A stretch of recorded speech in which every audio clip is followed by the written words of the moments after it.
Good morning. I am Renu Sharma, Assistant Professor, EC Department. Today I am going to start with the next topic of the subject, that is wireless and mobile communication, and the topic of today's lecture is ALOHA. So, this is the topic. So, these are the contents that I am going to cover in this particular lecture, that is first this multiple access for radio packet system. So, this is the concept. ALOHA is basically a concept when more than one user are using a common channel, means they want to access a common channel for the purpose of transmission.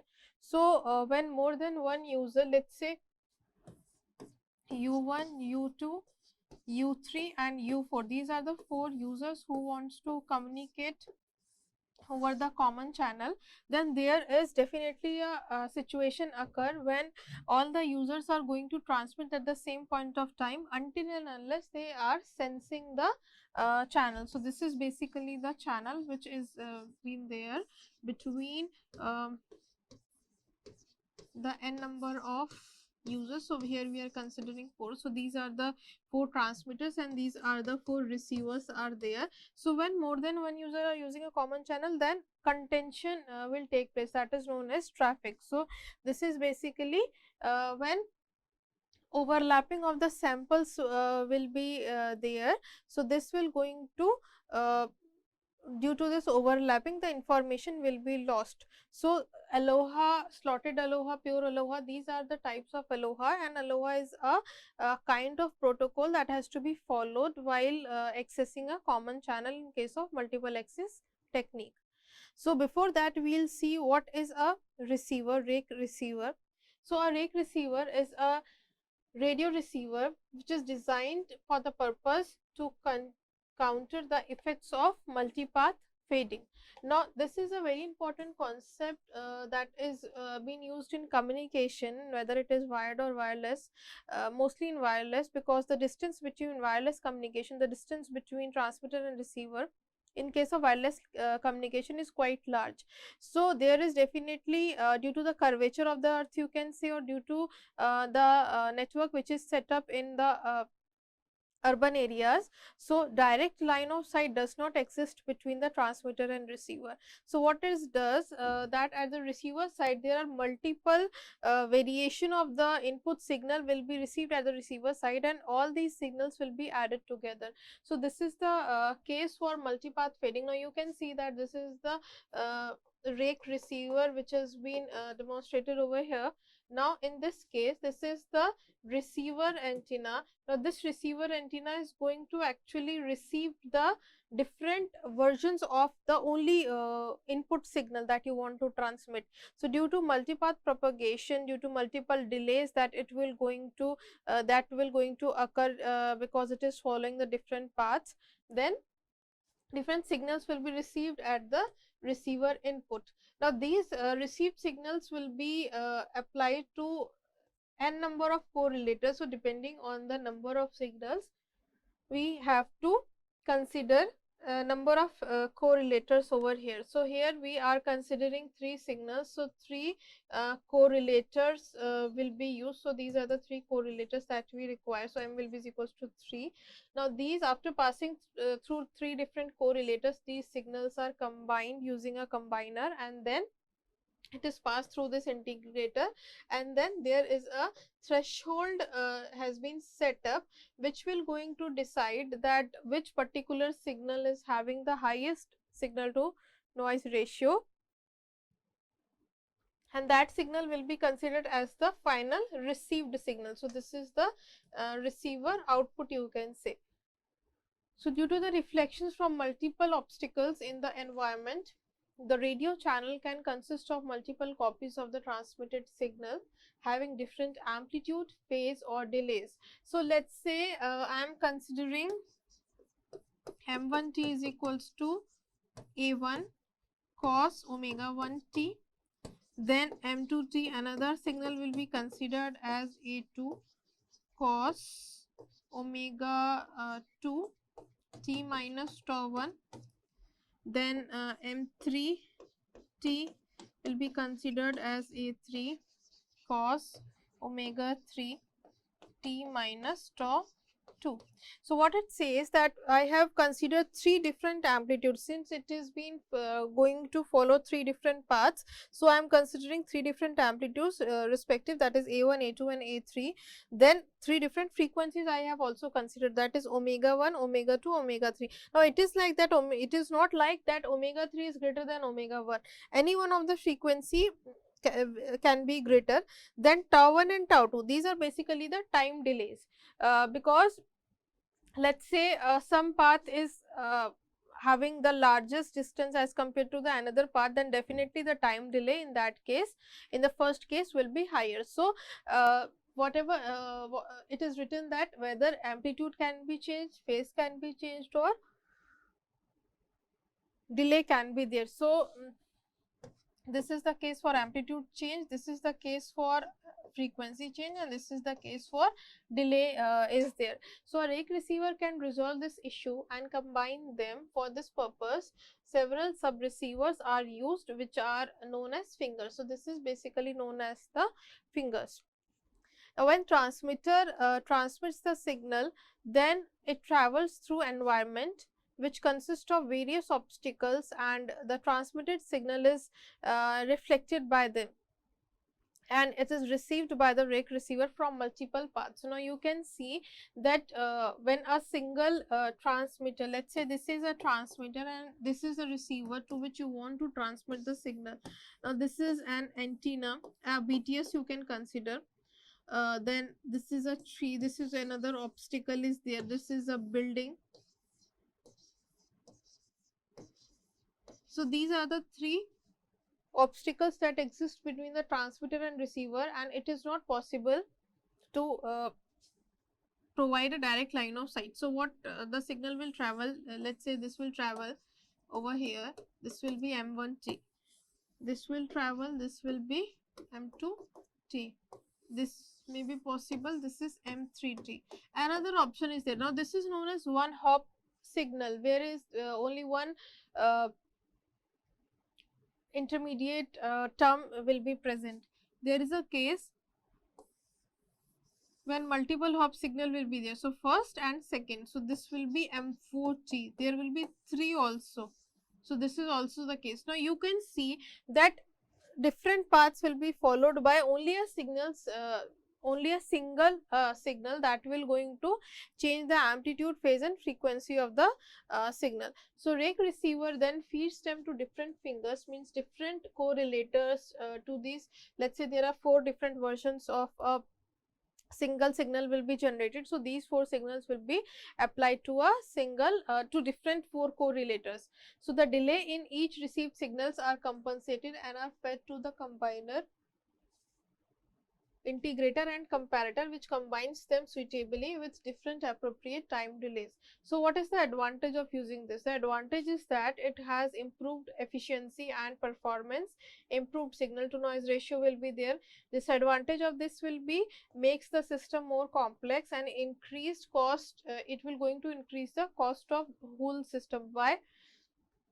Because let us say there are 10 different versions of a single signal will be received, then 10 correlators you require in the intermediate system.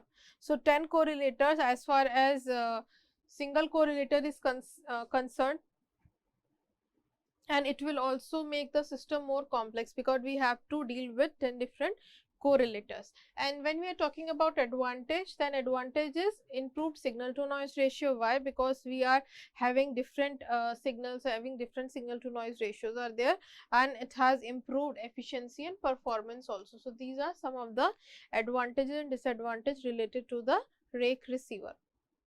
Now next is the packet radio media access protocol. So this is multiple access control channels are there. Now each MS is attached to a transmitter and receiver. Now you can see that there are different mobile stations, n number of mobile stations are connected to a single shared multiple access medium.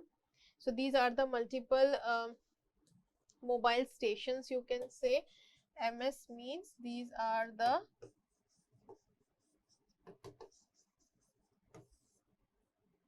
mobile station. Now these mobile stations, you can say that these are not only your mobile phone, it is just a device which is moving from one place to another place, and the antenna is mounted on that particular system to see any kind of transmission, any kind of experiment which you want to conduct.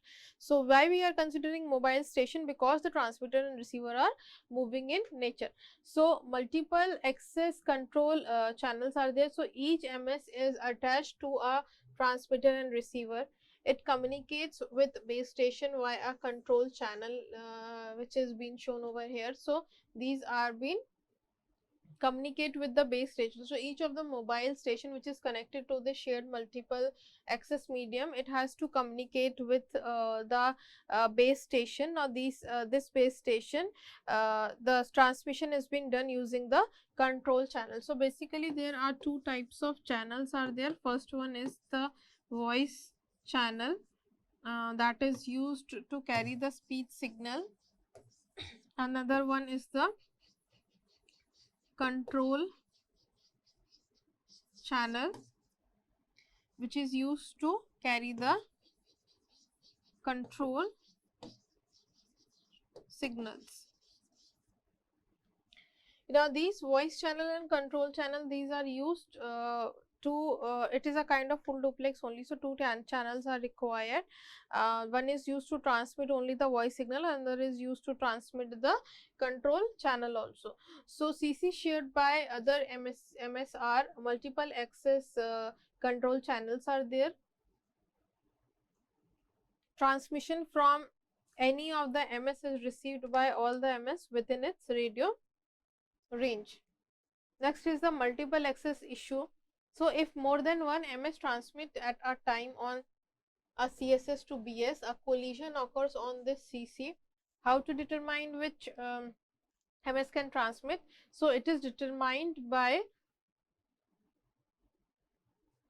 the control signal which it is going to be received, because every mobile station is having their unique ID. Now that ID, when the signal is being received, it will be matched at which particular subscriber is using the channel. So that is to be considered. Now multiple access protocols are there. So MAC sublayer protocols solve the multiple access issues. Now medium sharing techniques are there. So there are two types of technique. First one is static channelization, and another one is dynamic. Now static channelization means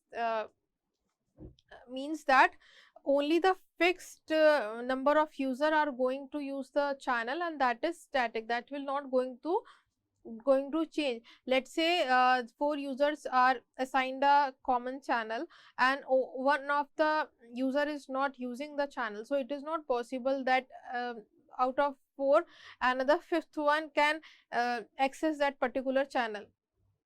So that is the case of channelization. But in case of dynamic channelization, so depending on the network that has been set up, it will going to change depending on the demand. Let's say any channel is ideal for any of the user, then another user can access that particular common channel. So that is the case of dynamic medium access control. So this is based on scheduled one, another one is random access. Random access means anyone can access that channel if it finds that it is a kind of it is not used by the another party. But in case of scheduled one, only the schedule is already fixed. That is somewhat like a static channel only. Next one is the packet radio media access protocol. So a medium access control protocol is needed for a multiple access network. Such protocols are designed to address the problem of how to share a common broadcast channel. So basically what is the problem is which this particular topic is going to cover, that if a single channel has to be used by multiple users at the same point of time, then what will be the procedure, what will be the protocol, that how we can access that common channel. So the techniques that have been used for the packet radio networks can be termed as random access or contention techniques. Now these are the very famous techniques are the random access protocol means randomly whenever user is having the data, they can access that particular channel. It is not possible that it has to sense the channel. Randomly they can transmit the particular channel. But what is the problem in that? Collision can take place, means overlapping of multiple frames from different users will be there, then collision will take place. So they are random access in the sense that there is no predictable or scheduled time for any station to transmit. So stations will generate packets for the purpose of transmission at the random times. So they are contention in the sense that no central control is exercised to determine whose turn it is. All stations contend for time on a particular network. Now this is multiple access protocol, which is broadly divided into these two categories, that is contention based, and next one is the collision free. Means contention in which the contention is being considered, and collision free means in these cases the collision, there is possibility of collision is very negligible, but in case of this one the contention will be there. So these are the different techniques, that is ALOHA, CSMA, CA has been there, and CSMA CD, that is carrier sense multiple access collision avoidance, carrier sense multiple access collision detection is there. So these are the two different techniques are there. So in case of this collision resolution, there is a method called tree method or window method. Now window method is basically a window, a sliding window has been considered where it will be variable in nature. So today we are going to discuss this ALOHA and CSMA technique. Now there are three medium access protocol appropriate for packet radio networks. First one is ALOHA. Now ALOHA is again divided into two techniques, two types, that is first one is pure ALOHA, another one is the slotted ALOHA case. So these are the two techniques these are possible. So ALOHA, first we will discuss what is pure ALOHA. So it is developed in the 1970s for the packet radio network by University of Hawaii. Principle of this is, it is based on the principle that sender S may transmit a packet at any time, hoping no collision will occur. Hoping means it is hoping that no collision will take place. So random access means any time a user is having the packet, they can transmit the data. So this is the case for sender data. Then S finds out whether the transmission was successful or experienced a collision by listening for an acknowledgement broadcast from the destination station. So it is successful if an acknowledgement arrives within a timeout period, that is T. So there are two types of acknowledgement that can be received. First one is a positive acknowledgement that is being denoted by ACK. Negative acknowledgement is denoted by NAK. So whenever a packet has been transmitted, then always transmitter will going to wait for a specific amount of time that is already fixed, that whether the acknowledgement has been received. If no acknowledgement has been received within a particular time constraint T, then S assumes that there was a collision. So packet was lost after colliding with packet of another station. So let's say there is a case when let's say this is station A, this is station B, and it is having two packets, that is this one is 1.1, this is 1.2, this will be 2.1, this will be 2.2. To see, these are the two cases where it will going to see that two packets associated with station A and two packets are associated with station B. Now these two packets are been transmitted. Now you can see that there is collision has been detected over here. So which means that there is a loss of packet will be there. So example is packet 2 from mobile station 2 and packet 3 from mobile station 3 is collide. MS3 retransmits the packet 3 pretty soon, so random it will wait, and MS2 retransmits the packet 2 much later, so random wait will be there.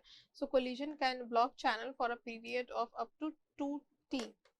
Why 2T? Because two collisions has been taken place. Now you can see over here, this is the diagram for pure ALOHA in which the collision has been taken place and it can last up to 2t.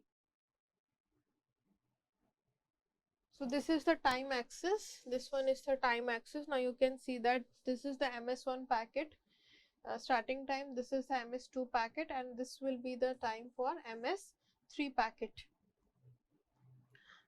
So this is the time when MS2 packet has been transmitted at time t, and at before its MS1 packet will be transmitted. After that, t plus t, second packet has been transmitted. So retransmission has been taken place over here.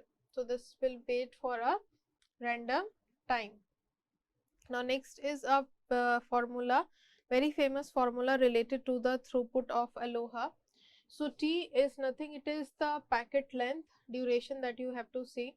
Then probability Pn, that n packets arrive in time 2t. Now why 2t? Because from transmitter to receiver it will be t and this will be 2t, means again it will be t.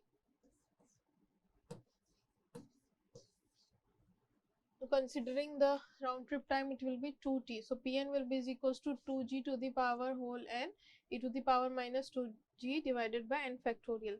So where g is nothing, it is normalized of a traffic load for the channel. So probability P0 that a packet is successfully, it is received without collision, which is calculated by letting n is equals to 0 in Pn, and then for n is equals to 0, P0 will be equals to e to the power minus 2g, and throughput of this will be given by this particular equation, that is S will be equals to g into P naught, where P naught formula is given by 2g e to the power minus 2g. So the maximum throughput for pure ALOHA, if you say for g is equals to half, that will be equals to 0.184. Next is the case for slotted ALOHA. Now what is the difference between slotted ALOHA and pure ALOHA? In case of pure ALOHA, time axis is not divided into equal time intervals, whereas in case of slotted ALOHA, this is the case for slotted ALOHA, the time axis, this is time, this is for station A, this is for station B, this is for station C. Now it is equally divided among n number of time slots will be there. So this will be T1, this will be T2, this will be T3, and this will be T4. So all the whole time axis will be equally divided into different slots. Now what is the length of the time slot? Slot length is equals to packet length, that is duration t.